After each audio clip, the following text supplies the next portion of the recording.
Assalamualaikum warahmatullahi wabarakatuh. Selamat malam untuk teman-teman semua. Saya panggilnya teman-teman lah ya, karena emang sasaran dari diskusi ini adalah anak-anak muda nih. Eh, kita kita sih berharap sasarannya adalah para job seeker dan fresh graduate dari teman-teman sarjana kesehatan masyarakat. Jadi makanya saya panggil teman-teman. Makasih sudah mau hadir di sesi diskusi malam hari ini, sharing session kesehatan masyarakat episode 2, yang kita inisiasi sebagai bentuk apa ya, bisa dibilang keresahan teman-teman nih.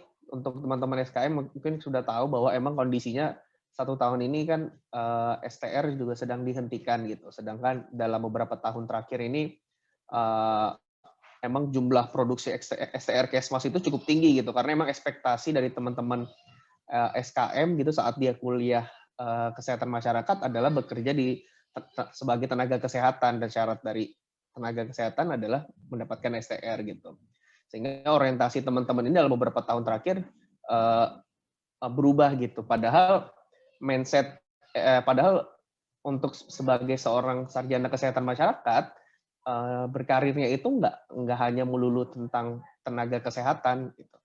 Makanya kita dari IAKMI Jakarta dan PAMI Jakarta Raya mencoba membuka wawasan baru untuk teman-teman sarjana kesehatan masyarakat yang sedang istilahnya apa ya, lagi di fase-fase gue harus ngapain ya, gue pengen berkarir apa ya sebagai sarjana kesehatan, apa gue nyimpang aja ya kerjanya kayak gitu.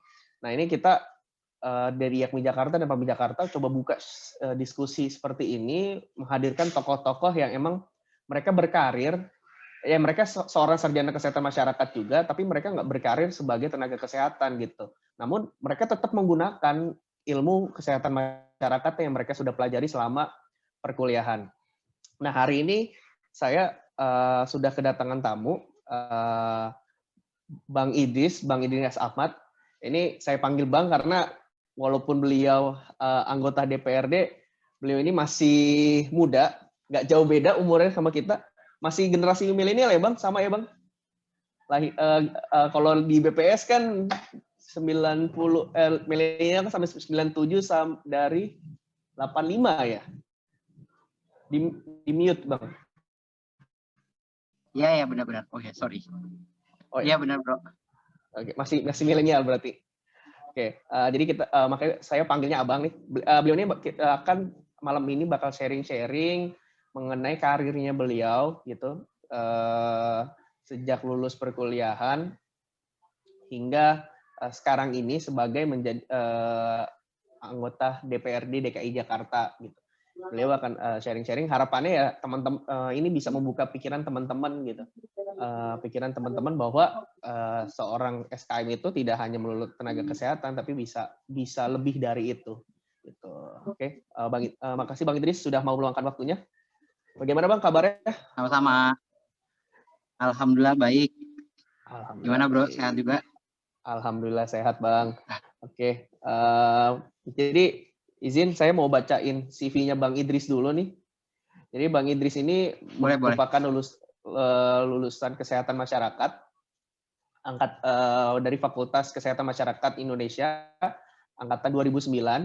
Beliau ini peminatannya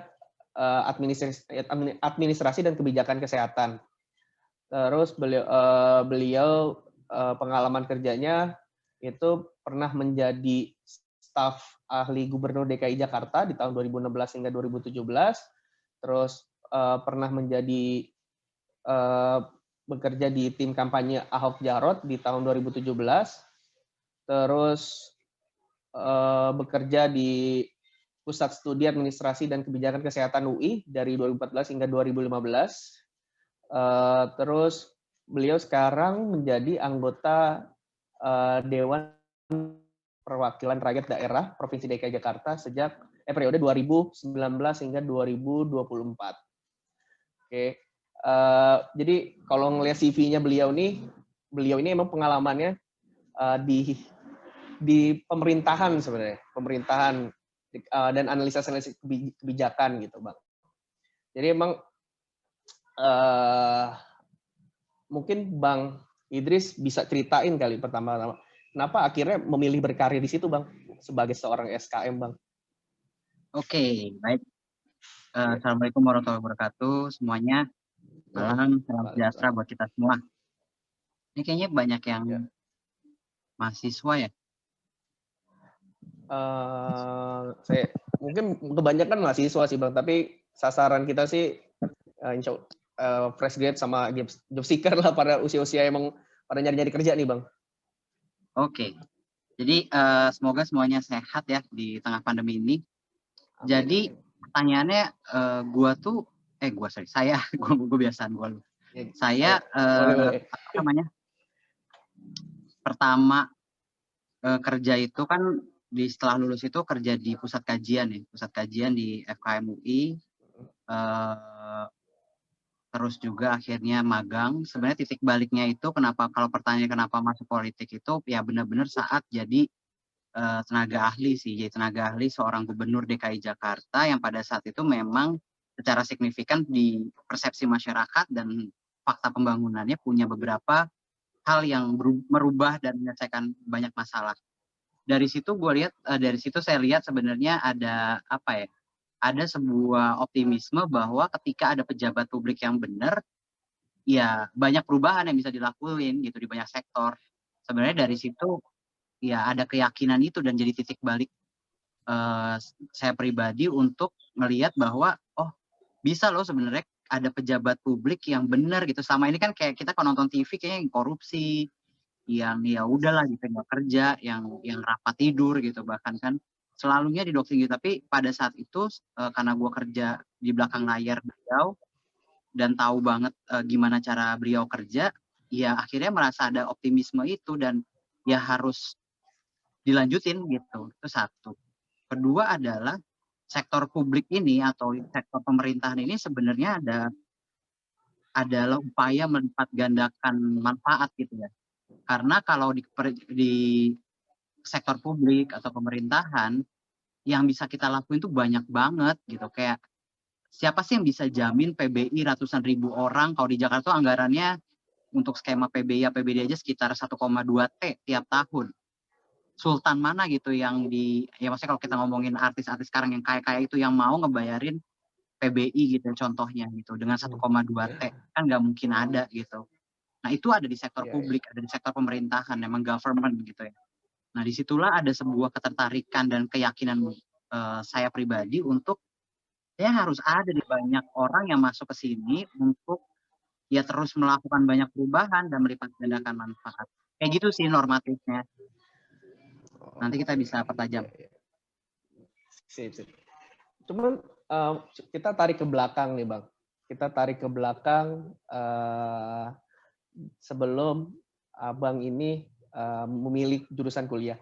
Kalau Abang ini memilih Kesmas, emang karena tertarik dengan dunia Kesmasnya atau emang wah kebetulan kecemplung aja nih disuruh orang tua atau apa gitu, Bang? Milih studi Kesmasnya, Bang? Ini jujur apa nggak jujur nih jawabannya? Jujur aja, Bang. Kalau jujur jadi gini, dulu tuh FKM tuh nggak terlalu banyak diketahuin. Beda sama sekarang pas pandemi ya. Teman-teman saya tuh kayak padanya FKM, oh iya nih yang biostat, epidemiologi, yang ngomongin kasus, tracing, surveillance itu tuh kata-kata yang wah orang-orang tahu sekarang gitu. Bahkan anak yang ini udah tahu banget gitu, penambahan kasus, positive rate itu tuh sering diomongin gitu ya sekarang gitu ya. Ibaratnya FKM tuh dan ya banyak banget sama tokoh-tokoh FKM yang sering muncul kan kayak gitu. Nah kalau zaman dulu saya rasa di anak-anak SMA di lingkungan saya sekolah di Jakarta Selatan, di SMA di salah satu SMA di Jakarta Selatan, saya ngerasa FKM ini nggak pernah ada pembicaraan gitu kan. Nah ceritanya sih sebenarnya dulu niatnya masuk kedokteran, terus karena saya nggak mau teknik, karena nggak suka teknik, ya udah akhirnya apa nih saya nggak mau eksak, akhirnya milih FKM dengan keterbatasan. Saya hanya yakin bahwa kesehatan dan masyarakat ya sesimpel itu. Itu benar-benar kalau jujur sih gitu. Jadi bukan sebuah story yang kayak saya mencari tentang FKM banget sih awalnya enggak. Tapi yang seru sebenarnya cerita setelah saya masuk FKM. Nah, gimana tuh, Bang? Yang akhirnya membuat saya yakin saya dengan FKM ini gitu. Iya, ya. Nah, gimana itu Bang ceritanya? Kira mencintai Sebenarnya bisa dibilang mencintai momennya nggak itu di ilmu kesmas? Saya tuh bener-bener turning point-nya sebenarnya panjang sih, proses bener-bener kayak oh iya gitu setelah belajar. Tapi momen pertama kan kayak ya wajar lah, kayak saya mau jujur gitu ya bilang bahwa wah kecewa nih nggak masuk kedokteran, ya itu kan pasti ada teman-teman, itu hal yang wajar gitu. Tapi waktu itu tuh sebenarnya ada satu seminar dan saya masih ingat, kalau teman-teman tahu ada Pak Adang Bahtiar, ya kan? Ya, Pak Adang Bahtiar pasti teman-teman tahu, banyak yang tahu lah kayak gitu, beliau di dunia FKM pasti nih. Beliau tuh bikin seminar, ada seminar sesi kayak orientasi kampus. Itu tuh saya melihat ada paparan tentang permasalahan kesehatan, terus ada ya sebenarnya kayak bener-bener perlihat permasalahan global tentang kesehatan. Tapi poin yang buat saya akhirnya ngerasa FKM itu klik di saat itu adalah, wah ini dekat banget sama masyarakat gitu. Sangat relate sama kebutuhan masyarakat gitu ternyata. Dan ya segitu impactful gitu, segitu bermanfaatnya menurut gua saat itu. Dengan keterbatasan pengetahuan ya. Jadi ujung-ujungnya tuh ngerasa bahwa oh ini ya oke deh gitu, keren banget sih menurut gue waktu itu. Gue kayak sempat oh ya udah gue yakinin, dan akhirnya gue jalan nih orientasinya, prosesnya kayak gitu.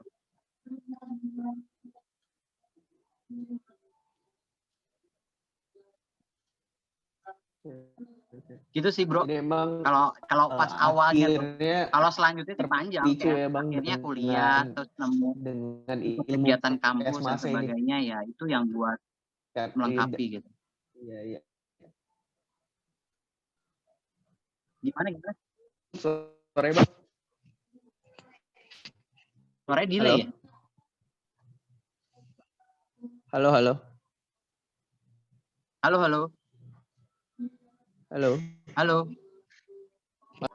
Halo. Masuk nggak? Masuk nggak Bang? Halo Bang. Tes. Masuk nggak suara saya Bang? Masuk. Tes. Suara Bang masuk. Coba.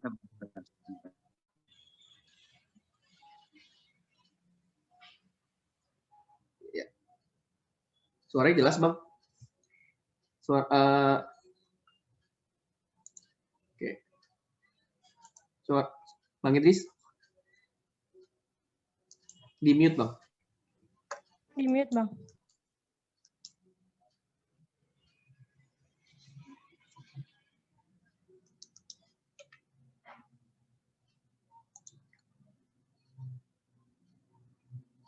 Oke. Coba. Mute lagi Bang. Ya, set. Oke. Ya. Ya Bang, tadi lanjut lagi nih Bang ya. Maaf nih ya. Teknis, maklum sekarang serba virtual. Ya, akhirnya memicu kecintaan gitu ya Bang. Nah, dulu kalau dari Abang sendiri, pas mulai perkuliahan nih, di fase-fase perkuliahannya, kepikiran nggak sih Bang, udah kepikiran bahwa gua mau berkarir di mana nih nanti saat udah jadi SKM? Udah punya plan nggak Bang? Udah punya planning nggak saat waktu itu?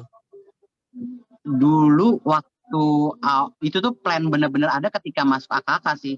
Jadi itu kan semester 3, saya lupa semester 3 apa 4 ya? Semester tingkat 3 dia. Saya lupa. 3 ya, semester 3 ketika masuk AKK sih baru ya setelah belajar lebih spesifik tentang AKK gitu, dapat materi-materi dasar tentang AKK, ya memang akhirnya meyakinkan bahwa memang sih bahkan gue dari SMA kayaknya gue yakin gue mau di sektor pemerintahan, tapi gue nggak mau jadi PNS waktu itu. Jadi gue mau di sektor pemerintahan. Dulu tuh gue cita-citanya sebenarnya jadi kayak orang di belakang layar kayak gitu. Jadi kayak tenaga ahli, memang kayak orang-orang belakang layar lah, support system buat teman-teman yang ada di depan kayak gitu. Itu dari SMA. Nah terus kalau dari pas di AKK ya memang karena AKK itu memang benar-benar government banget, pemerintahan banget, ya ngerasa bahwa harus di pemerintahan nih.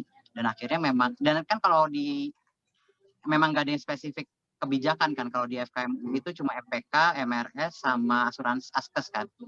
Jadi nggak ada yang spesifik tentang kebijakan, tapi kebijakan tuh kayak ya materi mata kuliah dasar untuk di AKK gitu. Iya. Jadi ya plannya sih jadi orang pemerintahan, tapi nggak kebayang waktu kuliah tuh jadi politisi. Politisi.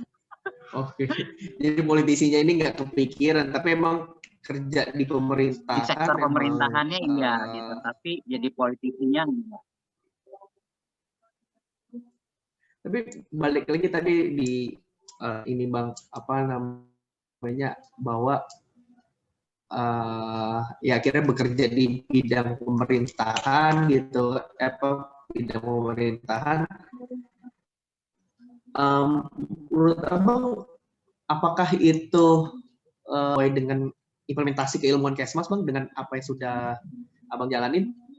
Kayak berkarir di staf gubernur, kayak gitu. Kalau di luar yang ininya ya, Bang, ya? Kalau di luar yang pusat kajian UI-nya. Ya. Jadi kan kalau dari definisi Kesmas yang banyak gitu ya, dan mungkin dari Wislow yang teman-teman pasti udah hafal itu, ada satu kata kunci yang selalu gue ingat itu sebenarnya adalah melalui masyarakat yang terorganisir. Itu menurut gue sebuah kalimat kunci. Jadi sebenarnya salah satu skill set buat gue yang penting untuk anak FKM punya, buat gue ya, maksudnya sama gue merasa sampai sekarang tuh adalah kita tuh dididik untuk bisa ya mengorganisasi masyarakat. Sebenarnya mengorganisasi masyarakat untuk meningkatkan status kesehatan mereka dengan banyak faktor kesehatannya kayak gitu. Nah, kenapa gue harus cerita dari situ? Karena sebenarnya pekerjaan gue nggak banyak juga waktu sebelum jadi legislator ini ya. Itu nggak banyak yang relate langsung ke sektor kesehatan. Waktu gue di kantor gubernur tuh gue malah bidang pemerintahan.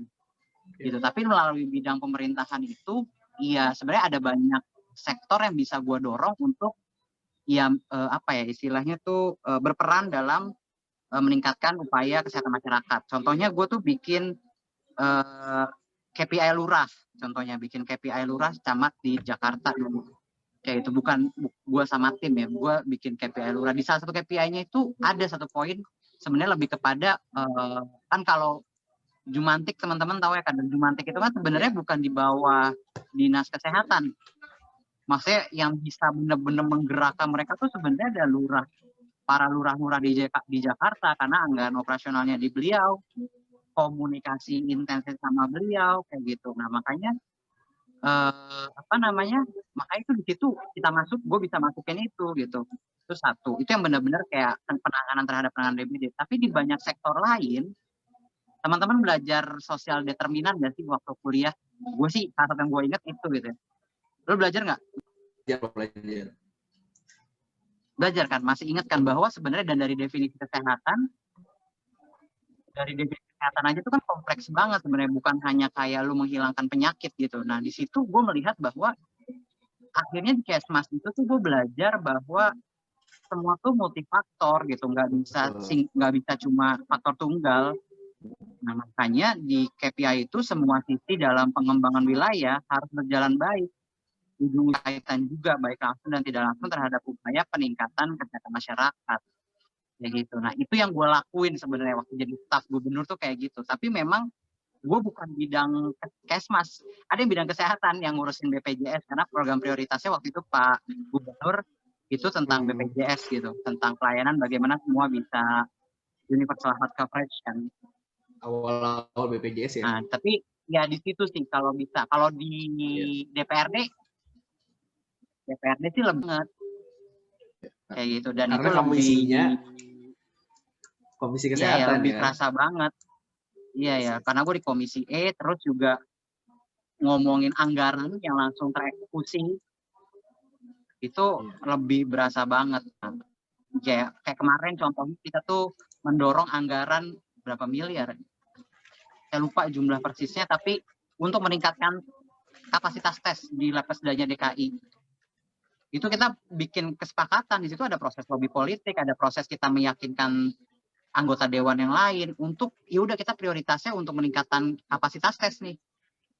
Nah itu salah satu bukti konkret gitu bahwa ya secara kebijakan lu bisa ngegolin lewat anggaran gitu, terimplementasi gitu sih. Oke. Sip. Ya Bang. Nah apa ya?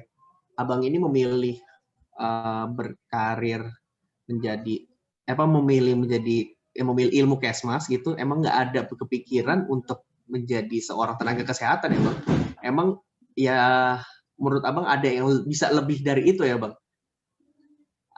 Ya bisa Melalui banget. Tergantung tujuan sih. Kalau lu cuma tujuannya mau nyari kerja ya mungkin paling ya nyari kerja. Kalau makanya gue sih sebenarnya adalah orang yang nggak, kalau gue ya sorry, mungkin ada yang nggak setuju, banyak terserah gitu. Tapi kalau sekadar nyari kerja, ya mungkin kita akan terbatas. Tapi kalau kita coba mengimplementasikan kesmas dan menyehatkan kan dengan definisi yang luas tadi, sebenarnya banyak sektor pekerjaan yang bisa kita optimalin. Kayak misalnya NGO, apakah selamanya NGO tentang kesehatan? Enggak kok, beberapa teman saya ada yang ngomongin NGO-nya tentang perempuan, kekerasan perempuan. Ya itu juga relate juga menurut dia dan passion juga mereka di situ. Jadi kan sebenarnya luas gitu. Ya nggak harus semuanya gitu, tapi saya ingin membawa bahwa kalau buat saya nyari kerja tuh balik lagi tujuannya apa. Kalau tujuannya nyari kerja, ya mungkin kita akan terbatas. Tapi kalau kita tujuannya menyehatkan, itu akan kita membawa ke perspektif definisi sehat yang lebih luas. Harusnya seperti itu. Nah, kalau definisi sehatnya luas, ya sebenarnya menyehatkan bangsa ini caranya banyak. Malah kalau gue semakin yakin gue di DPRD, gue jadi gue lagi nggak apa-apa ya. Sorry. Gue semakin yakin bahwa upaya menyehatkan masyarakat Jakarta itu lebih banyak faktor bukan dari orang-orang di sini.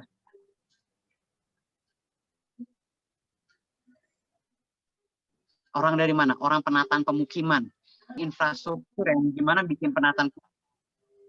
Artinya ya sebenarnya perlu banyak pandangan juga dari orang-orang yang menata pemukiman yang akhirnya berkaitan sama sistem sanitasi, berkaitan dengan akses air bersih, ya bisa mengurangi, bahkan sesuatu Jakarta masih ada yang nggak punya jendela kan beberapa titik kayak gitu. Nah itu yang akhirnya meningkatkan resiko penyakit TB gitu misalnya. Nah itu terjadi. Nah malah kalau saya semakin turun ke lapangan, kesehatan ini nih bukan hanya urusan dinkes ternyata kayak gitu. Nah artinya apa? Artinya FKM itu harus masuk ke semua sektor. Nah itu menurut saya kayak gitu, termasuk di legislator. Kalau legislator kan ngomongin kebijakan, ngomongin anggaran, ngomongin peraturan daerah kayak gitu. Kalau saya sih mikirnya gitu ya.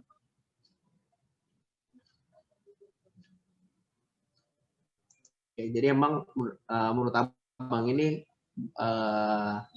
idealisme sebagai seorang SKM ya bang ya? Putus-putus suara saya.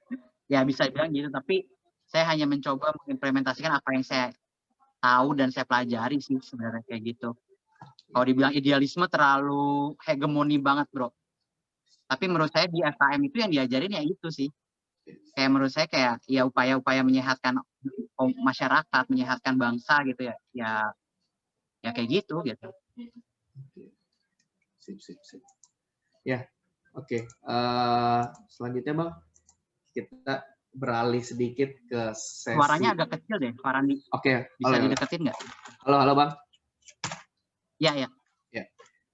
Selanjutnya saya coba mau lanjut nih bang ke topik mengenai karir abang sekarang nih sebagai dibilang politisi apa legislator nih bang? Ya legislator itu pasti bagian dari politisi. Untuk jadi seorang legislator kan lo harus lewat sistem politik kan, politik elektoral. Gitu. Ya berarti keduanya ya bang. Nah, menurut abang ini nih sebenarnya seberapa penting sih bang kayak politik itu dalam kesehatan? Mungkin tadi abang udah jelasin kan dia sedikit serempet-serempet gitu. Nah, menurut abang ini mungkin bisa diperjelas lagi seberapa penting itu politik dalam menyelesaikan masalah-masalah kesmas ini bang? Ya sangat penting lah. Ya. Itu menurut pada faktanya, pada pengalamannya teman-teman juga pasti ngerasain kok bahwa power politik dalam konteks kekuasaan, dalam konteks kita butuh aktor-aktor politik membuat kebijakan publik yang pro terhadap kesehatan masyarakat itu menjadi sangat penting. waktu gue belajar itu waktu di pusat kajian, waktu kita kan sebenarnya beberapa bikin riset, bikin studi, atau teman-teman mungkin ada yang ngerasa kerja di lembaga-lembaga riset, ya pernah nggak sih mikir bahwa ini riset kita dilaksanain nggak sih sama kepala-kepala daerah kita, kayak gitu. Kalau ya kan, padahal kajian kita udah kayak A sampai Z yang mendalam banget, kadang-kadang bahkan kayak bercandaan gue waktu itu adalah gue bilang bahwa sama teman-teman bilang bahwa wah ini sih udah mungkin nggak dibaca, kayak kita taruh meja udah mereka nggak dengar apa-apa gitu, kayak gitu zaman dulu ya. Kalau sekarang kan lebih banyak lah pemimpin daerah yang pro Kesmas kayak gitu. Nah kalau gue sih melihatnya sangat penting kayak gitu ya. Kalau gue sih ngelihatnya apapun terkait kebijakan publik itu pasti berkaitan sama politik. Nah kan upaya kesehatan masyarakat itu adalah publik, masyarakat. Jadi ya berkaitan banget. Ini sih saya rasa teman-teman nanti akan ngerasa benar-benar itu tuh kalau memang sudah turun, itu benar-benar ngerasa oh kok ini mentok banget ya. Kita mentok banget. Nah nanti ujung-ujungnya oh kita memang butuh dukungan gitu. Gitu sih. Ya sebenarnya teman-teman udah ngerasa kok betapa pentingnya komitmen politik di tengah penanganan pandemi, itu udah kelihatan banget. Mau di Indonesia, di luar negeri, itu kelihatan ujung-ujungnya adalah komitmen politik. Apa kurang risetnya? Enggak. Apa kurang masukannya? Enggak. Yang terlibat di tim semuanya tuh orang-orang hebat semua gitu. Ujung-ujungnya ada di eksekusinya, di komitmen politiknya mau kemana nih arahnya. Kayak gitu. Ya, setuju Bang. Berarti emang politik ini kan punya posisi penting ya Bang. Cuman permasalahannya masih kurang ya menurut saya sih Bang, pandangan saya pribadi gitu. Masih kurang orang-orang kesehatan, khususnya orang-orang Kesmas gitu, mau berkecimpung dalam dunia politik gitu ya Bang. Pandangan saya ya Bang. Nah, tanggapan Abang gimana Bang dengan kondisi yang seperti itu? Padahal ya apa ya, Kesmas ini kan kalau di dalam hal ini berhubungan banget ya sama kebijakan, dan kebijakan berhubungan banget sama politik gitu. Sedangkan orang-orangnya ini kayak masih ya belum banyak sebanyak lu lah Bang, orang-orang kayak lu mau berkecimpung di politik gitu. Ya memang nggak mudah. Pertama itu memang bukan sebuah sikap yang mudah. Keberanian untuk masuk dunia politik yang dalam persepsi masyarakat Indonesia, kalau bercandaan saya sama teman-teman itu bukan menantu idaman. Kenapa? Karena selama ini kita dikasih tontonan, dikasih informasi bahwa ya politik, tokoh-tokoh politik, para politisi itu masuknya KPK, rompi orange, nggak kerja dan sebagainya kayak gitu. Itu wajar banget sih. Itu juga hal yang kita hadapi sebagai politisi untuk meyakini orang untuk milih kita gitu. Mereka kan nggak trust juga. Memang kepercayaan terhadap partai politik, kepercayaan terhadap lembaga publik itu masih rendah gitu. Nah akhirnya mengakibatkan kan juga di satu sisi mengakibatkan kita kekurangan orang yang mau masuk dan membenahi aja gitu. Jadi orang-orang untuk bercandanya mungkin kita memilih di antara yang ada aja gitu, bukan kayak alternatif barunya gitu. Nah itu yang terjadi sih. Jadi kedua adalah saya lihat itu memang informasi. Jangan kan gitu Bro Farani, di kampus itu kan sangat anti partai politik menurut gua waktu zaman-zaman gua, dan bahkan beberapa belakangan ini gua juga pernah ngalamin gitu. Gua kayak jadi pembicara aja kayaknya ada yang ngomongin kok partai politik masuk kampus gitu. Padahal menurut gua yang harus di-sharing itu adalah bagaimana dinamika pembuatan kebijakan publik kesehatan gitu misalnya konteksnya berkaitan yang kita ceritain. Padahal waktu itu gue yang ngelihat bahwa kayak gini gitu, kayak ya partai politik itu punya peran penting. Karena apa? Karena para politisi ini ya punya keterkaitan yang sangat kuat sama partai politiknya mau nggak mau kayak gitu. Nah akhirnya kekurangan informasi inilah yang membuat banyak teman-teman FKM yang mungkin di junior saya ya itu nggak tahu informasi bahwa ya ada sektor yang bisa dimasukin dan perlu banyak orang. Jadi informasi, dan kedua pertama tadi adalah memang persepsi terhadap politik masih buruk, kepercayaannya juga rendah. Kedua adalah masalah informasi aja. Makanya saya senang banget sih ada diskusi kayak gini ya, membuka aja dan pilihan. Saya yakin kok nggak semua tertarik kayak gitu. Saya yakin nggak semua tertarik dan nggak semua berani. Tapi sebenarnya semua tuh penasaran apa sih gitu. Saya yakin kayak gitu. Nah, itu yang terjadi sih menurut saya. Dua hal itu. Oke. Dan tapi suara saya jelas ya Dok ya? Sinyal saya agak putus-putus. Agak putus-putus.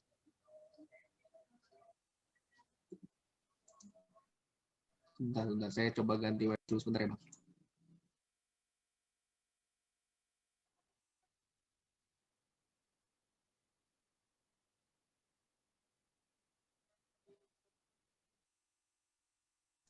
Ya, jelas Bang suara saya?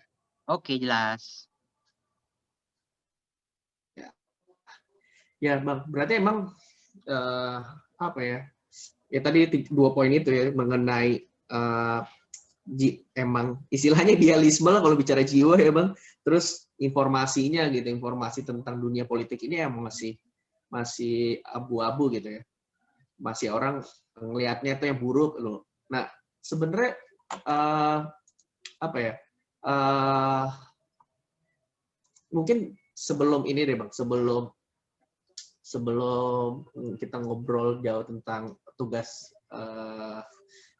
peran apa ya gimana ya SKM ini di legislator gitu, mungkin Abang bisa ceritain kali sedikit sebenarnya tugas legislator di tingkat daerah itu kayak gimana sih Bang?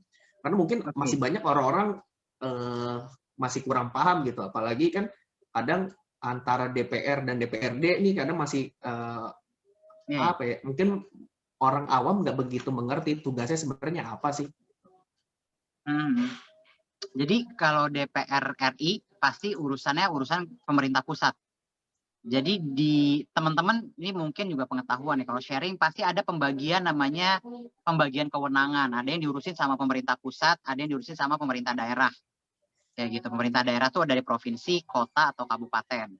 Jadi ada urusan-urusan tuh yang dibagiin kayak gitu. Nah, itu detail nanti bisa dibaca di undang-undang pemerintah daerah dan sebagainya. Itu ada kayak gitu. Nah, poin pentingnya fungsi dari DPRD ada 3.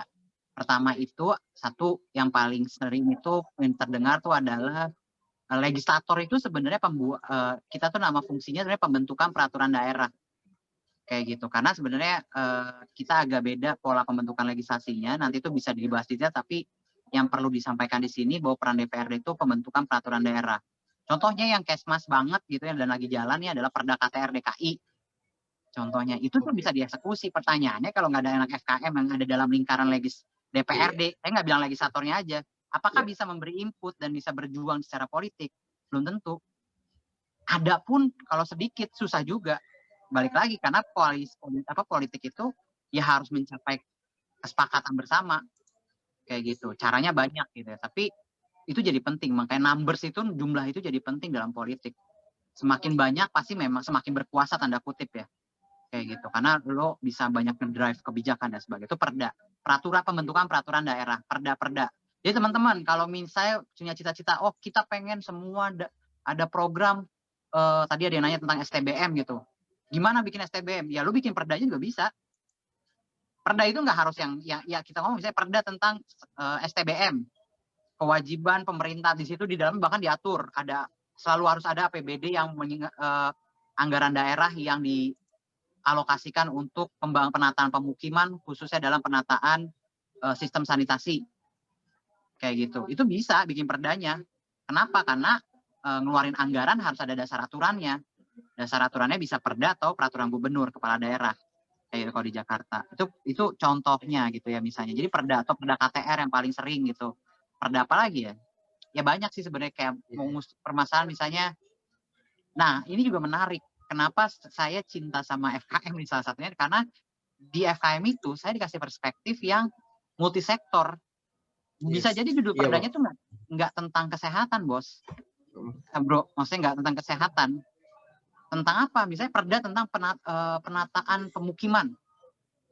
Ini lebih sekalian nyambungin STBM tadi, lebih luas lagi ya. Benar-benar ditata bahwa ada standar, benar-benar pemerintah harus mengalokasikan anggaran. Itu bisa.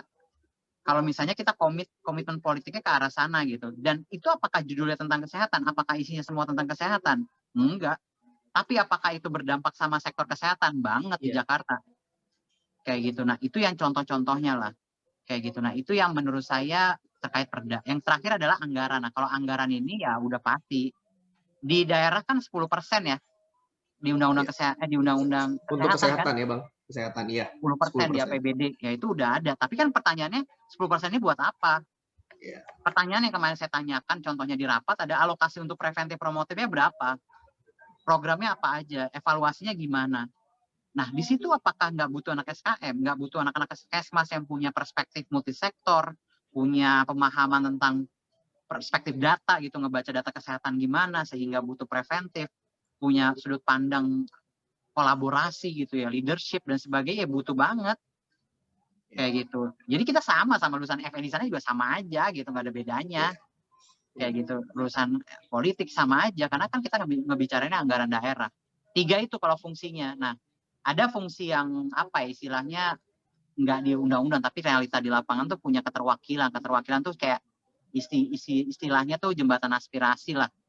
Kayak aduan-aduan masyarakat, tindak lanjut aduan masyarakat, kayak misalnya banyak kalau tentang sektor kesehatan tuh kayak hari ini susah rujukan COVID. Oh iya. Itu adalah hal-hal rutin juga yang kita lakukan gitu. Kayak gitu, Advokasi ya, Bang. terlepas dari yang kebijakan besarnya. Gitu, Bro. Iya, sip. Nah, berarti Bang, tadi kan udah jelasin nih sebenarnya peluang-peluang yang bisa dimasuk oleh SKM dalam hal kebijakan ya Bang.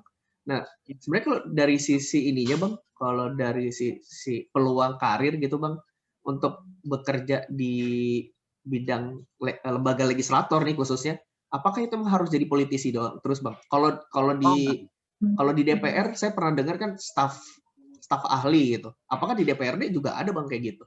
Di tingkat DPRD? Ada. Jadi ada tenaga ahli. Jadi biasanya setiap anggota dewan tuh punya staf. Nah, staf ini tergantung nih. Bedanya gini. Kalau di DPR RI, akses terhadap hak untuk meng-hire tenaga ahli itu lebih banyak. Kalau nggak salah tuh ada 5 orang deh tenaga ahlinya setiap anggota dewan. Nah, kalau di DKI satu fraksi itu cuma 1. Yang dibiayai APBD, yang dibiayai APBN kalau DPR Negara RI. ya. Kalau daerah tuh cuma 1. Nah, ini yang jadi tantangan juga sebenarnya. Bisa jadi perdebatan karena kalau kita minta anggaran ini perspektif politik nih, contohnya bilang, wah anggota DPRD minta staf ahli 5 gitu. Wah itu udah beda lagi perspektifnya. Tapi poin pentingnya adalah ruang-ruang yang bisa digunakan buat teman-teman mengimplementasikan keilmuan FKM tuh banyak. 1, tenaga ahli di DPRD tuh ada. Tenaga ahli personal, beberapa anggota dewan tuh yang concern sama beberapa isu, mungkin dia hire tenaga ahli. Itu kedua. Ketiga adalah tenaga ahli komisi. Jadi kan ada 5 komisi. Di komisi E, bidang kesra juga butuh juga. Jadi tenaga-tenaga ahli itu masuk. Terus yang terbuka juga dalam lingkungan legislasi atau anggota DPRD itu sebenarnya adalah tenaga ahli di partai politik. Di partai politik itu sebenarnya ada juga ruang, di beberapa partai politik itu punya tenaga ahli kayak tim khusus gitu. Kebijakan mereka tuh ada. Itu juga ada kayak gitu. Nah, itu yang bisa ruang-ruangnya sih di sana gitu. Dan bisa dimulai dari kalau di kami di DKI Jakarta di fraksi PSI itu kita buka program magang gitu. Nah, kalau yang buat ya tapi saya sih jarang banget lihat anak FKM daftar magang ya. Saya nggak tahu apakah informasi yang belum sampai atau gimana, tapi itu sih Bang, tadi balik lagi ke pertanyaan saya awal bahwa emang ya antara politik dan kesmas itu kayak kita tuh kayak kita pisahin gitu. Lu politik kesmas gitu. Padahal keduanya itu harus dijalanin bareng-bareng gitu kan, nggak mungkin lu berkecimpung di di kesmas gitu mati-matian tapi kebijakannya masih itu aja gitu, dan kebijakan itu kan berhubungan dengan politik ya nggak sih Bang? Ya. Emang masih belum inilah, kita butuh pemicu sih emang, pemicu yang sangat kuat. Oke, berarti emang peluang karir itu sebenarnya ada. Itu hanya di DPR di DKI Jakarta aja Bang yang seperti ada itu? Kok di daerah ada. Di daerah juga seperti itu? Saya nggak tahu ya jumlahnya, harusnya sama jumlahnya, tapi ruangnya seberapa luas tuh beda-beda. Jadi paling banyak tuh sebenarnya ngikut sama anggota dewannya. Tapi anggota dewannya harus FKM juga kayak saya nggak? Ya enggak. tergantung jaringan teman-teman masing-masing. Iya, Bisa betul, jadi ya betul. memang karena tertarik, oh oke deh kerja kamu bagus, oh kamu potensial nih, juga di komisi Kesra misalnya bidang kesejahteraan, yuk bantuin saya, itu juga bisa kayak gitu. Itu sih banyak Oke, banget ruangnya. Ya nggak banyak jumlahnya, mungkin nggak banyak, dan mungkin juga itu juga terkait sama yang mau masuk juga. Tapi intinya kita butuh lah perspektif FKM tuh yang sebenarnya dalam pandemi itu kita ngelihat loh, FKM itu sebenarnya secara keilmuan, aduh keren. Kalau buat saya pribadi itu keren banget karena di FKM itu kita benar-benar diajarin dari awal prinsip multidisiplin, kita benar-benar mengorganisasi masyarakat, menempatkan masyarakat sebagai subjek. Yes. Gitu, itu prinsip-prinsip yang hari ini kita rasa menjadi sangat penting kayak gitu. Bahkan orang ekonomi aja bilang hari ini, teman gue bilang, bener emang kesehatan tuh adalah investasi ekonomi. Yes. Kayak gitu. Itu tuh yang hari ini terbukti dengan pandemi ini, bahwa orang sadar bahwa ya sehat ini bagian dari investasi ekonomi. Sama ini orang mungkin nggak terlalu sadar kayak gitu. Nah ini yang menurut saya jadi jadi penting lah untuk meyakinkan teman-teman, definisi sehat itu luas banget gitu kalau dari saya. Oke. Nah, mungkin tadi kan abang udah jelasin kalau peluang untuk sebenarnya peluang untuk mengimplementasikan keilmuan tuh banyak gitu.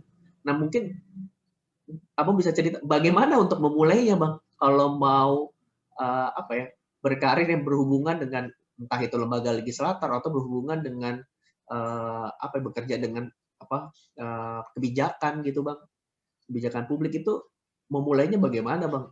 Menurut mungkin bisa bagi tips and triknya bang?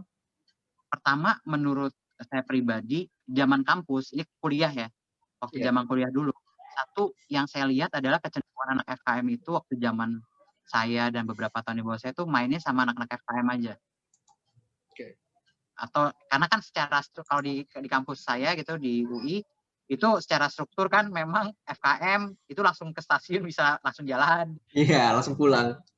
Langsung perawatan deketnya sama Evika sama apa gitu. Nah, tapi menurut saya satu hal yang bisa dimulai dan diinvestasikan adalah karena FKM itu mengajarkan multidisiplin, terus benar-benar kolaborasi, kerja sama lintas sektor, ya ngobrol sama anak FE, buka jaringan seluas-luasnya sama anak politik, sama anak budaya, sama anak antropologi, anak apa semuanya lah, anak teknik bahkan.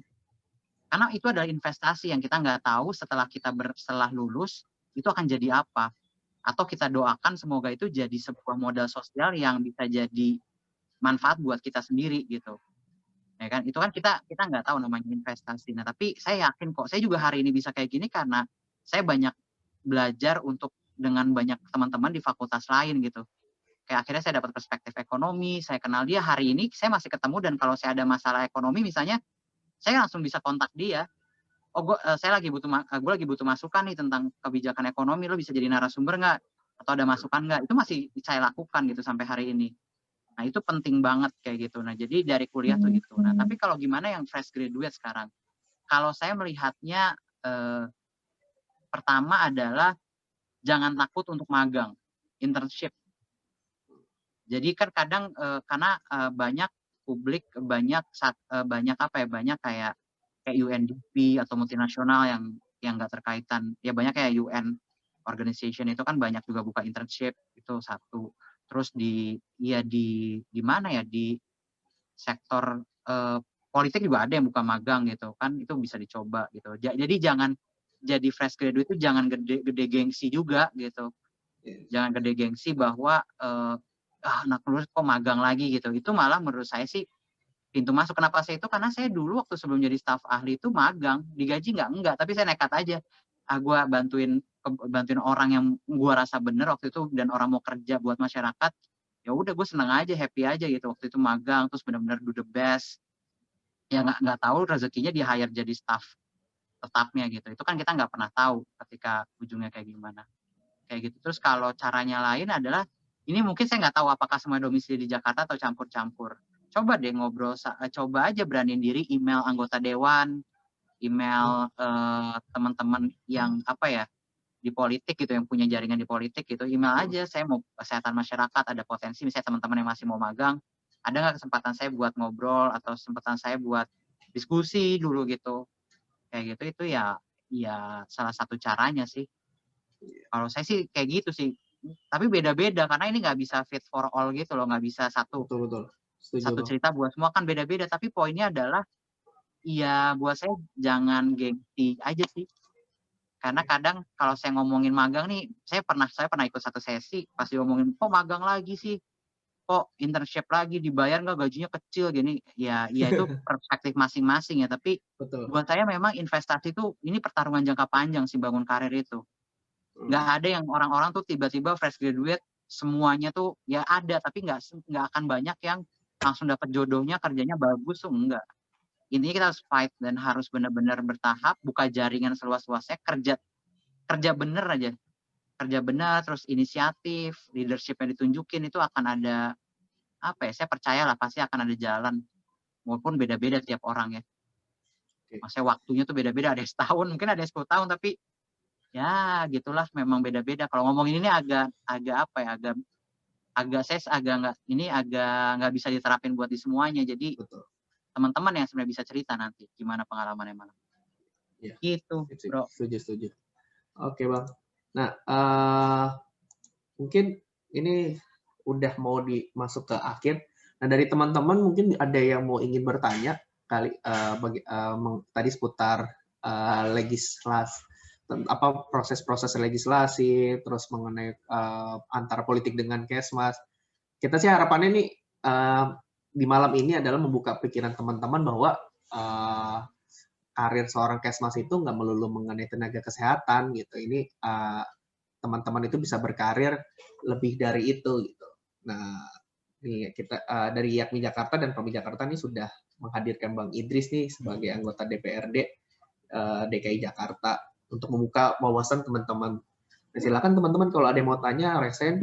Dan sebelumnya mohon maaf nih untuk yang di chat untuk yang mengenai STR, forum ini bukan membahas tentang STR-nya, tapi membahas solusi untuk teman-teman sebenarnya bahwa teman-teman bisa lo bekerja nggak hanya dengan STR, nggak hanya harus jadi tenaga kesehatan. Kurang lebih seperti itu teman-teman.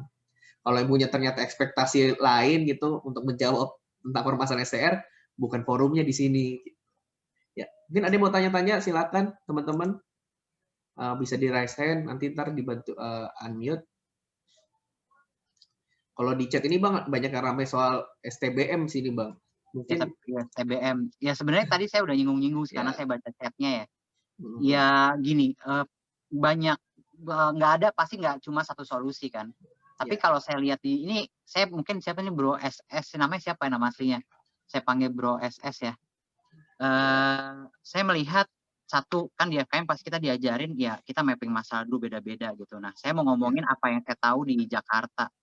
Di Jakarta pun mungkin terbatas, nggak semua Jakarta tuh sama juga gitu. Tapi saya melihat salah satu prioritas kota Jakarta itu adalah memang bagaimana mengakselerasi program mengenai sanitasi. Itu memang salah satunya adalah harus terintegrasi dengan penataan pemukiman kayak gitu. Nah, penataan pemukiman tuh sebenarnya udah ada di apa namanya tuh programnya Community Action Plan gitu di Jakarta, atau participatory planning lah, perencanaan yang partisipatif kayak gitu. Nah, kenapa? Karena memang ujung-ujungnya kita perlu sebuah engineering, bukan hanya social engineering tapi technical engineering juga buat bagaimana fasilitas infrastruktur itu juga ada gitu. Karena di Jakarta sanitasi di beberapa wilayah kumuh itu ya memang tidak ada lahan untuk di dalam rumahnya punya sanitasi kayak gitu. Itu menurut saya yang paling saya sering lihat dan temui gitu.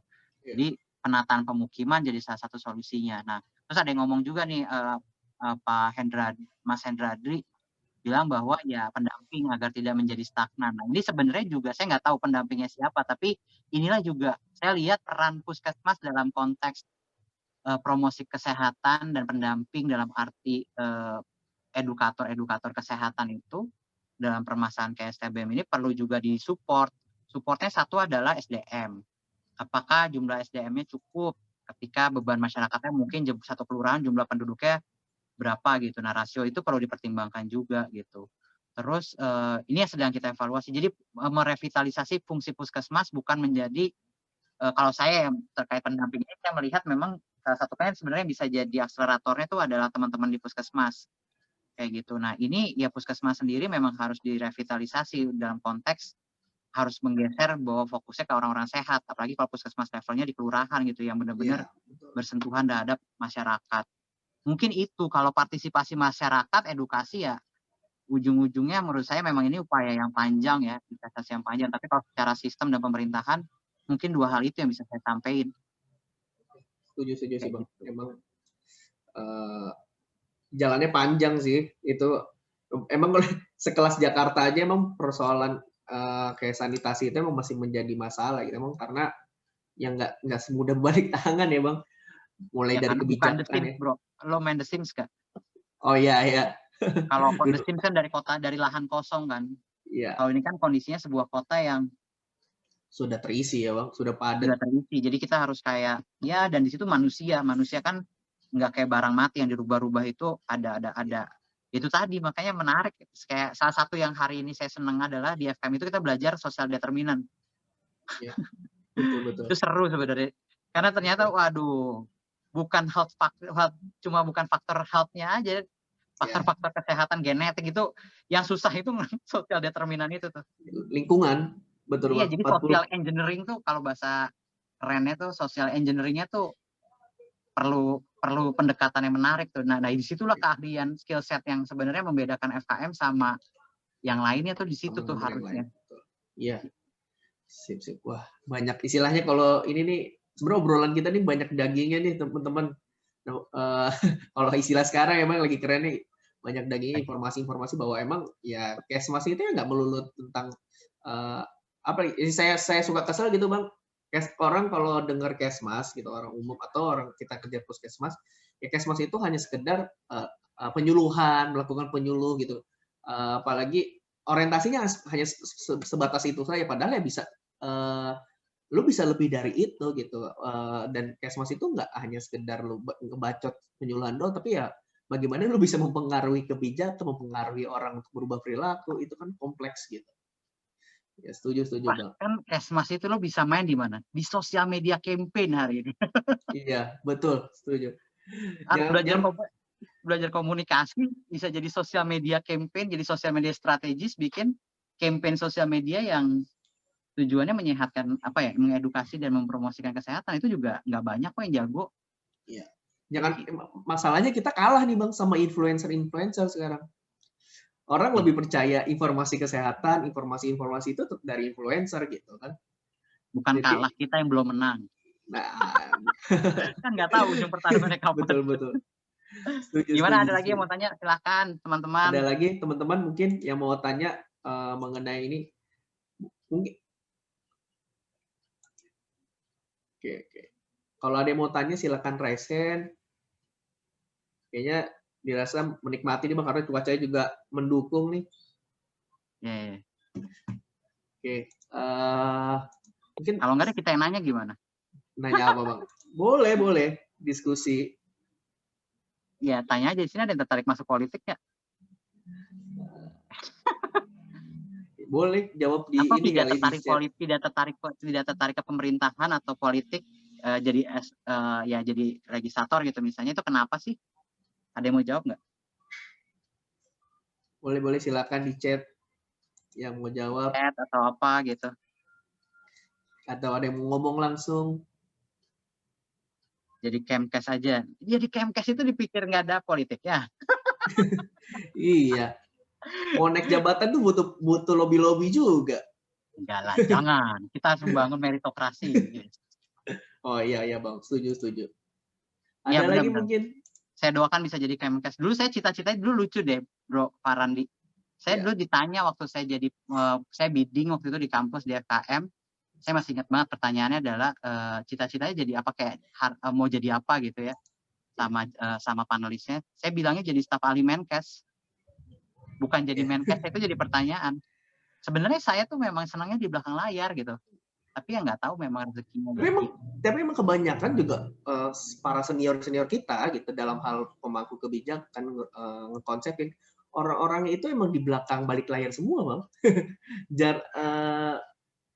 Sejarah belum ada nih kelas Menkes dari murni SKM gitu, murni Kesmas gitu.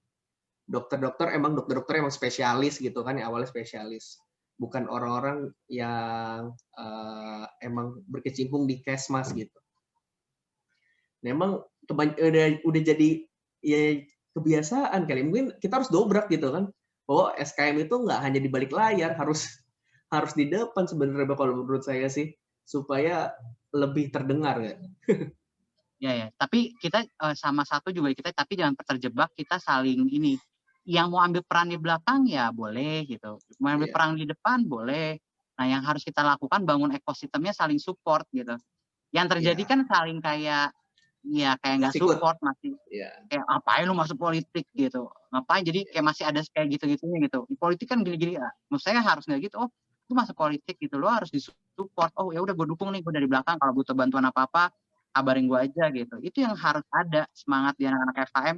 Jadi ketika lihat ada anak FKM bisa mau jadi kepala daerah bahkan nanti berapa 20 tahun lagi dari sekarang, teman-teman kan masih muda, 20 tahun lagi siap bro, saya di RT saya kampanyein gitu.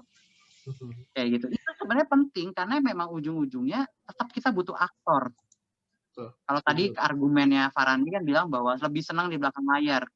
Menurut saya pada akhirnya mereka juga sadar kok bahwa penting untuk ada orang yang di depan gitu. Nah, tapi orang di depan juga harus disiapin dengan benar-benar ya.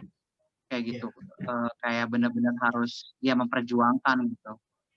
Nah, itu juga penting juga. Tapi sebanyak yang mau dan peduli aja udah seru banget sih dalam politik dan pemerintahan ini. Kalau yang jadi PNS banyak kan, yang mau jadi PNS banyak kan? Iya. Kalau yang mau jadi PNS banyak kan di sini? Pasti loh. Banyak banget. Pasti. Karena ya udah punya kepastian, Bang. Ya itu kan paradigma lama. Tapi sebenarnya di PNS juga mengalami dilema itu. Makanya teman-teman kalau cek deh di Instagram ada namanya Abdi Muda. Teman-teman kalau melihat PNS cuma kayak pengen zona nyaman, pengen padahal kan mereka abdi negara. Malah sebenarnya bebannya itu malah lebih berat ke teman-teman PNS. Kenapa? Karena mereka tuh, kalau saya tahun sangat politik banget, 5 tahun bisa jadi nggak kepilih lagi gitu. Mereka benar-benar berkelanjutan ada di situ terus, itu sebenarnya bisa melakukan perubahan yang lebih besar. Nah, tapi kan mereka terkadang terkendala sama kebijakan, terus arah pimpinan kayak gimana gitu. Itu kan permasalahan lain. Tapi malah ASN ini menurut saya potensial banget. Kita mungkin satu sesi juga, Pak Randi, kalau misalnya bisa dikumpulin, itu banyak loh, ada lurah-lurah di Jakarta yang SKM. Betul. Ada PNS misalnya di lain sektor yang SKM, misalnya di Bapeda. Kayak gitu. Di Bapeda tuh ada gitu. Ya cari aja di SKM yang di lintas sektor. Yang di luar Dinkes, kalau di Dinkes mah banyak, udah pasti. Ya, ngapain sih mereka di sana? Ada nggak sih ilmu Kesmas yang masih bisa diterapin? Itu juga ada. Lurah tuh paling menarik menurut saya. Saya juga tadi habis chatan. Ada banyak loh, kayaknya kalau nggak salah. Ada lebih dari 3 orang, banyak ya. Iya. Yang maksudnya udah nggak jadi lurah juga ada dulu. Iya. Kayak gitu. Nah itu juga seru sih. Ini ada pertanyaan kayaknya, Pak Randi. Iya Bang. Ini ada pertanyaan dari Ismail Hamka nih mengenai suka dukanya Bang sebagai legislator memperjuangkan kebijakan kesehatan nih Bang. Bagaimana nih Bang? Sukanya sebenarnya sangat kerasa gitu ya dampaknya. Hal yang paling senang tuh kayak tadi gue cerita masalah testing. Bulan Maret, pandemi itu bulan apa ya bro? Gue lupa ditetepinnya. Maret kan? Maret awal itu bro, gue sama temen gue nih Komisi E dari PSI, itu hal pertama yang gue kunjungin Labkesda kita. Kita diskusi-diskusi, gue coba ngobrol sama teman-teman gue juga anak FKM, terus cari-cari gitu. Ya memang kunci utamanya dari banyak negara waktu itu menangani pandemi di awal, testing kan. Bahkan sampai hari ini. Sampai sekarang kan. Dan iya memang 3T itu jadi ini. Wah itu pertama kali kita datang ke sana terus kayak ngelihat memang masih belum layak untuk menghadapi perang segini besar waktu itu. Iya, betul. Kayak gitu kapasitas, terus SDM, infrastruktur dan sebagainya. Nah, sukanya adalah dari turun itu kita kasih masukan tuh ke Dinkes, terus kita bahkan mendorong agar adanya anggaran itu tereksekusi, bro. Karena itu ya langsung turun langsung ya, Bang. Jadi apa yang lu idekan, apa yang lu kasih masukan tuh langsung bisa diimplementasikan jadi sebuah kebijakan yang ya berdampak walaupun sekarang masih perlu dioptimalin terus ya. Tapi kan ada pertumbuhan yang terus dievaluasi gitu. Ya itu salah satu contohnya kalau di pandemi kemarin gitu. Kalau yang gue rasa sendiri, kalau di tengah masyarakat sih banyak banget kayak sukanya kayak punya power aja gitu, punya power bahwa kayak misalnya nih bangun puskesmas. Jadi Jakarta ada kelurahan-kelurahan yang nggak punya puskesmas. Jakarta kayak gitu. Di Jakarta puskesmas itu ada yang nggak layak infrastrukturnya. Kayak gang senggol lah, kayak ya gimana kita mau kalau pandemi gini gitu mau bagi-bagi flow rumah sakit gitu, maksudnya aliran masuk pasien dan sebagainya, patient safety-nya nggak bisa lah untuk masalah kalau di pandemi susah kayak gitu, agak harus berjuang. Nah itu ya itu bisa kita omongin di rapat. Kemarin bisa kita contoh memperjuangkan renovasi infrastruktur puskesmas di Pulau Seribu kayak gitu. Kalau nggak ada yang ngomongin, nggak ada yang bisa ini, ya susah juga. Atau yang sering gue tanyain sih masalah itu, alokasi preventif promotif. Jadi salah satu cita-cita gue adalah gue pengen punya punya suatu analisis, punya suatu tools analisis juga untuk bisa melihat satu nilai APBD di sektor kesehatan tuh sebenarnya karena kebijakan prokesmas itu nggak hanya, jadi gue pengen banget metain APBD itu anggaran untuk kegiatan kesmas itu berapa sih sebenarnya dalam arti preventif, promotif gitu ya. Karena ini bisa lintas sektor, nggak di Dinkes doang, harus harus dipecah-pecah dari dinas lain. Nah ini yang lagi pengen gue kulik sih. Nah itu juga anggaran yang tadi gue ceritakan peran DPRD itu sukanya di situ. Jadi kayak lu punya power untuk dorong policy itu ada banget gitu. Itu yang kerasa. Nah dukanya kalau dari kebijakan kesehatan, ya di dalam DPRD sendiri nggak semuanya berpikir tentang yang sama. Contohnya kayak lagi ngomongin Perda KTR, gue ngerasain banget. Kita ngomongin Perda KTR, tapi gue tahu banget ada yang di dalam ruang rapat aja masih ngerokok gitu bro. Kayak gitu. Itu kan sebenarnya kayak tantangan sendiri dan duka gue kayak ya memang bukan duka sih, lebih kepada sedih gitu emang kayak gue juga belum berhasil. Sorry saya potong. Kalau komisi abang ini fokus di kesehatan aja atau banyak sektor bang Di?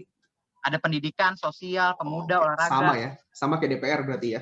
Iya sama-sama. Tapi kan mereka komisinya lebih banyak. Yang orang kesehatan banyak bang?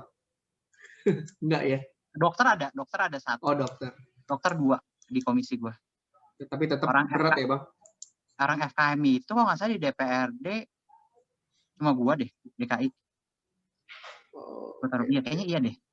Ntar gue double check, kayaknya iya. Seingat gue cuma gue. Kayak gitu. Nah itu juga menarik juga sih buat didiskusiin. Kayak gitu ya. Ya gitu sih jawabannya. Dukanya ya kayak gitu sih, kayak ngelihat kalau ngomongin terkait kebijakan kesehatan, kayak lu pengen bikin kebijakan kesehatan tapi meyakinkan DPRD lu sendiri aja tuh kayak belum berhasil, itu susah juga gitu. Betul. Kayak sedih aja gitu. Kalau ngomongin yang kebijakan kesehatan itu yang kayak gue bilang contoh konkret Perda KTR tadi. Gue sedihnya di situ sih. Oke bang, ini ada yang mau langsung nanya nih. Boleh. Pak Imam Bagus, silakan. Boleh. Ya, baik. Suara saya jelas? Jelas. Ya, Assalamualaikum warahmatullahi wabarakatuh. Waalaikumsalam warahmatullahi wabarakatuh. Malam, apa ini saya nyebutnya? Mas-mas atau mbak-mbak ya mungkin. Ya, aja boleh. Saya Imam dari Kesmas UMS Solo. Oh, Solo. Kesmas. Yeah. Tadi saya baru join sekitar 30 menit yang lalu, ketinggalan terkait diskusi sharing mengenai sarjana Kesmas menjadi legislator. Sebenarnya ini juga menarik buat saya karena di akhir-akhir ini atau beberapa tahun kemarin masalah-masalah kesehatan itu sangat sekali tergantung pada kebijakan publik. Jadi suksesnya masalah kesehatan itu ataupun kesehatan lingkari atau sangat sekali tergantung pada kebijakan politik ataupun kebijakan publik. Nah, dari situ jadi saya juga tertarik menjadi seperti abang di sini. Gitu. Nah, saya ingin tahu prosesnya menjadi anggota dewan di daerah itu bagaimana dan apa ya istilahnya? Apakah melalui partai politik ataupun memang sendiri kayak gitu kan? Itu sih mungkin prosesnya. Jadi untuk teman-teman Kesmas mungkin bisa lebih banyak lagi mengenai kemana sih Kesmas harus nggak melulu di puskesmas, nggak melulu yang lain, kan bisa juga sebagai legislator gitu sih. Terima kasih. Ya. Ya Bang. Mungkin bisa langsung jawab Bang.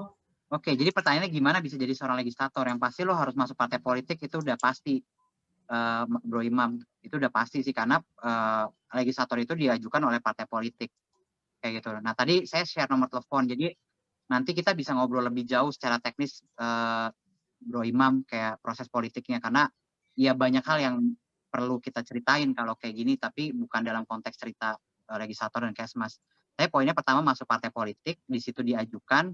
Terus dari ajukan ya nanti ada seleksi di internal partai politik, terus dikasih didaftarkan ke KPU, dia nomor urut, ya kan, kampanye, ya meyakinkan orang, terus terpilih kayak gitu. Nah tapi tantangan terbesar dari teman-teman yang mau jadi legislator adalah teman-teman harus banyak bikin apa ya? Sekarang kan kalau ditarik mundur kan 2024 nih misalnya Mas Imam mau jadi legislator di Solo, berarti asli Solo Mas Imam atau mana?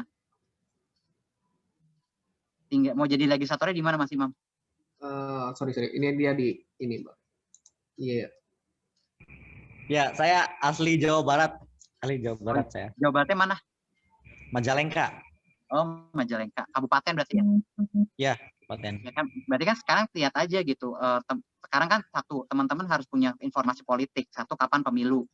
Pemilu 2024. Berarti teman-teman punya waktu sekitar 4 tahun lagi lah untuk nyalek, untuk jadi seorang legislator. Itu satu poin penting. Tarik mundur dari situ, bikin time plan. Harus ngapain nih dalam partai, nggak harus hari ini langsung masuk partai politik, nggak juga. Bisa jadi berkarya dulu Mas Imam. Berkarya dulu dalam arti biar teman-teman tuh punya kredibilitas. Harapannya teman-teman bisa ditilik gitu. Misalnya teman-teman bikin gerakan Mas Imam di Majalengka, bikin Majalengka Sehat misalnya. Dan di situ misalnya kayak bisa merubah suatu daerah, ya STBM-nya jadi bagus, punya sanitasi. Nggak harus satu kecamatan loh Mas. Satu RW aja tapi Mas bisa bikin publikasi amplifikasinya yang oke, itu bisa jadi sebuah karya kayak gitu. Tapi ya ini tantangannya adalah memang harus dimulai dari sekarang karena nggak bisa, karena 2024 ya udah nggak mungkin jadi apa-apa tuh barang programnya kan. Ini sebenarnya sharing aja. Jadi tarik mundur, bikin program, bikin rencana, dan nggak usah langsung masuk pilihan itu. Mau masuk partai politik langsung boleh, nggak juga boleh, itu pilihan. Dan itu ada obrolan lain nanti.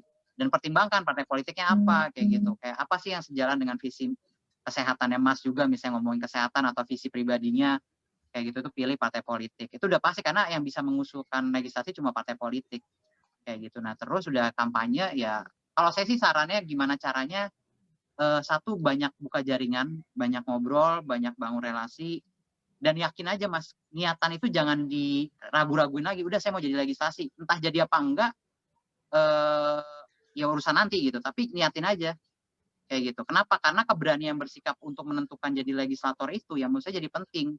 Karena dalam waktu saya niat legislator yang benar-benar akhirnya mau itu cuma punya waktu cuma setahun waktu itu. Nggak kayak sekarang punya waktu 4 tahun, dan itu kan memang cuma momentum aja menurut saya. Pas kemarin 2019. Kalau 2024 saya harus banyak bikin hal baik di masyarakat, kebermanfaatan, karya, legacy, atau bahkan kredibilitas kayak gitu. Dan prinsipnya gini Mas Imam dan teman-teman semua kalau saya sharing. Prinsipnya itu 3. Satu adalah teman-teman dikenal dalam politik, kayak jadi mau jadi legislator dikenal, ya kan, disukai, baru dipilih. Nah teman-teman dikenal nggak di daerahnya, gitu. Kalau teman-teman mau maju Majalengka, misalnya Mas Imam, dikenal nggak sih di daerah? Oh saya dikenal, Mas Imam adalah tokoh kesehatan, gua top. Disukai nggak? Wah disukai banget sama ibu-ibu. Kenapa? Dia bisa membangun arisan jamban misalnya, gampangnya gitu kan. Dan di rumahnya akhirnya pada punya ini. Wah disukain banget. Dipilih? Ya belum tentu. Harus pas proses pemilu kan. Nah prosesnya sebenarnya kayak gitu. Sederhananya pejal istilahnya, proses keterpilihan seseorang itu kayak gitu. Makanya kalau teman-teman lihat politik, gubernur ada survei elektabilitas keterpilihan. Ada survei seberapa disukai sama masyarakat. Terus ada survei lagi tentang seberapa dikenal. Jadi kalau mau jadi legislator, cek seberapa dikenal teman-teman, seberapa disukai teman-teman sama daerah teman-teman yang mau dipilih, sama nanti pas pemilu dicoba seberapa banyak yang akan milih gua. Kayak gitu. Nah, disukai dan dipilih sebagai anak FKM, kalau teman-teman mau perjuang kesehatan, ya upayanya adalah upaya menyehatkan masyarakat. Dan menyehatkan masyarakat ya multisektor banget, bisa apa aja. Kayak gitu, bikin gerakan bebas DBD gitu, misalnya di satu daerah, Kang Imam berarti benar kan, Kang Imam muncul berhasil gitu ya membuat daerah Majalengka, daerah-daerahnya Mas Imam bebas DBD kayak gitu. Itu bisa jadi itu karya, sebuah sebuah legacy, sebuah kontribusi yang akhirnya akan dikenal, disukai, dipilih. Beda lagi urusannya sih nanti, karena ada faktor lain lagi juga gitu. Tapi udah punya modal dikenal dan disukai, dilirik partai politik, saya yakin kayak gitu. Karena ya apalagi kalau kabupaten dan kota kita butuh banyak orang, karena nggak gampang buat nyari orang yang udah yakin. Malah kalau saran saya sebenarnya bermimpilah dari kota kabupaten. Karena kalau udah masuk provinsi ngeri-ngeri, apalagi Jabar, senior semua itu isinya. Senior yang kayak itu, kayak saya Jakarta sebenarnya ya provinsi orang makanya pada ini aja, pada heran kita bisa nih anak-anak muda gini, makanya kita harus bisa terus berkarya dan bermanfaat kayak gitu. Ini Tapi saya jadi tertarik Bang, maksudnya mungkin boleh kali nanti bikin session khusus gitu Bang, kelas gitu, mungkin kalau memicu teman-teman yang mau terjun ke politik gitu kan, khususnya teman-teman SKM ya. Mungkin bisa ada tingkat lanjut setelah ini Bang. Boleh banget. Saya akan ngomongin teknis. Kalau di diskusi ini kan ada yakni, ada nama PAMI gitu ya. Betul. Jadi kita jadi kan nggak inilah. Karena saya harus ngomong peta politik, ngomongin apa, saya ajarin pemetaan suara kayak gitu. Itu tuh nanti bisa lah. Pengen lah kita sama-sama FKM berjuang bareng-bareng, happy loh. Setuju. Emang harus banyak yang orang-orang kesehatan, khususnya kesehatan masyarakat yang terjun ke politik itu, emang saya setuju banget, harus banyak yang karena agar kebijakan kesehatan tuh nggak yang aneh-aneh gitu, menurut saya sih bahasanya gitu. Oke, Bang, ini kebetulan ada yang nanya nih Bang, senior Bu Evi mau nanya. Bu Evi, beliau ini pengurus YAKMI Jakarta juga, silakan Bu Evi. Oke, Assalamualaikum warahmatullahi wabarakatuh. Mohon maaf, Bu Evi nggak buka, tidak pakai penampakan ya. Ya Bu, nggak apa-apa Bu. Jadi senang banget dengar presentasi dari legislator DKI, salah satu legislator DKI Jakarta. Kebetulan Bu Evi pensiunan dari Dinas Kesehatan Pak Idris. Jadi sebagai orang yang dari jajaran pemerintahan ya di Dinas Kesehatan DKI Jakarta, apalagi Bu Evi pernah pegang seksi promosi dan humas Dinas Kesehatan, pernah juga di Kepala Sudin Yankes. Jadi untuk seorang SKM jadi Kepala Sudin itu sangat langka, selalu ada dokter gigi. Nah, begitu juga untuk untuk anggaran. Kalau ada SKM di legislator itu akan sangat membantu kelancaran tugas, kelancaran penganggaran ya, permintaan penganggaran. Jadi keren banget itu ya Pak Idris Ahmad, karena Bu Evi pernah. Dan ada satu fase waktu itu zamannya Dr. Haryadi ya di Bapeda, beliau kepala dinas di kesehatan waktu itu yang menjadikan SKM dikeluarkan dari jajaran dinas kesehatan masuk ke jajaran di pemerintah, di Pemda. Ya. Maksudnya di luar dinas kesehatan. Nah, memang ada yang jadi lurah, ada yang di jajaran di wali kota, di kecamatan. Itu ada satu fase itu waktu itu. Nah, mudah-mudahan nanti mereka akan jadi pimpinan di masing-masing tingkatan ya. Apalagi ada legislatornya adalah Pak Idris Ahmad. Artinya SKM itu bisa masuk di segala lini, di segala bidang, tadi sudah disampaikan, yaitu tapi berikanlah yang terbaik. Ya, dimanapun misalnya kalau mau melamar pekerjaan dimanapun, ini yang baru-baru lulus kalau bisa ke legislator tadi ya, legislasi itu tentu akan sangat bagus ya. Artinya modalnya juga mungkin tadi mesti membangun dari awal, dari paling dasar, mungkin dari kader, kemudian meningkat, yang memperhatikan kegiatan-kegiatan kesehatan masyarakat di paling dasar, paling bawah misalnya gitu, nanti akan meningkat terus meningkat. Jadi salut untuk Pak Idris Ahmad, mudah-mudahan akan memperbaiki Terima kasih, Bu. DKI Jakarta. Bu Evi udah pensiunnya udah lama, tapi sempat menjadi kepala suku dinas Yankes di Jakarta Pusat yang dulu tahun, tapi sudah tahun, dan SKM baru satu itu yang jadi kepala suku dinas seperti itu. Yap. Jadi selalu dokter atau dokter gigi. Begitu Pak, masih salut ya. Ya, Teruslah. terima kasih, Bu. Sehat-sehat ya, Bu. Jadi apapun untuk teman-teman SKM, jangan kecil hati, kita bisa maju dimanapun kita berada. Setuju, Bu. Seolah yang penting berikan yang terbaik, tunjukkan bahwa kita, apalagi sekarang kan di era pandemi ini, SKM sangat dibutuhkan. Banyak yang bicara dan diperhatikan apa yang diungkapkan oleh para SKM itu. Begitu Pak Ahmad dan teman-teman lainnya. Saya sudah sangat senior, sudah sangat umur, tapi senang menyimak ini. Terima kasih. Assalamualaikum warahmatullahi wabarakatuh. Terima kasih banyak, Bu. Waalaikumsalam warahmatullahi wabarakatuh. Aduh, Bang Idris, tuh ada masukan, Bang. Emang ini perlu perbanyak berarti Bang gerakan-gerakan seperti Abang ini ya, supaya Jakarta makin sehat, terus Kesmas juga makin terlihat kan ya, Bang? Oke. Makasih banyak Bu Evi, teman-teman. Ini mungkin terakhir Bang sebagai penutup karena waktunya sudah lewat. Mungkin penutup dari Abang tips and trick begitu, mungkin tadi kita udah bicara tindak lanjut, kali aja nih kalau ada teman-teman ya Bang berarti yang mau tertarik gitu, teman-teman SKM tertarik ke dunia politik, mungkin boleh nih nanti kita bikin session khusus gitu Bang, ya nggak usah embel-embel organisasi gitu kan, tadi kontaknya Bang Idris juga sudah ditinggalkan, jadi mungkin boleh Bang, berarti kita teman-teman SKM kayak dipicu untuk supaya mau terjun ke dunia politik. Nah mungkin terakhir ya penutup Bang, statement penutup buat diskusi malam kita ini Bang.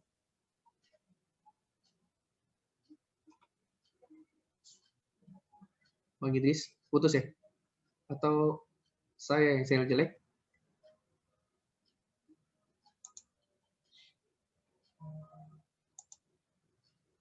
Halo, teman-teman panitia, ini suara saya atau Bang Idris yang putus?